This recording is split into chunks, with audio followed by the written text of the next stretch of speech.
ఇందులో 6,100 మా హయాంలోనే మేము నోటిఫికేషన్ ఇచ్చిందే ఆయన రద్దు చేసి దాన్ని క్యాన్సిల్ చేసి 6,100 కూడా దీంట్లో యాడ్ చేసుకుని మొత్తంగా 16,000 నోటిఫికేషన్ ఇచ్చినాడు అనేది పక్కన పెడితే అయినా ఇది మెగా అనే జాబితాలోకి ఎక్కడ రాదు.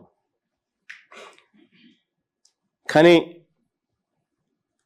ఆ మెగా డిఎస్సి పేరుతో ఈయన నిర్వహించిన ఈ 16,000 ఉద్యోగాల భర్తీ ప్రక్రియ చూస్తే ఎంతమంది ఆవేదనతో ఉన్నారు ఈ రాష్ట్రంలో అన్నది కంటికి కనిపిస్తూ ఉంది.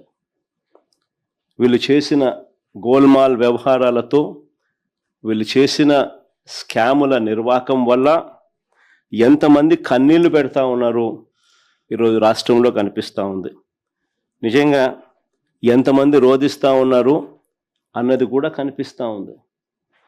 గవర్నమెంట్ అంటే ఒక భరోసా, అలాంటి భరోసా ఈరోజు పోయిన పరిస్థితుల్లో ఈరోజు ఈ రాష్ట్రంలో ఈరోజు మన పిల్లలు, జెన్జీ పిల్లలు ఇవాళ కొట్టుమిట్టాడుతూ ఉన్నారు.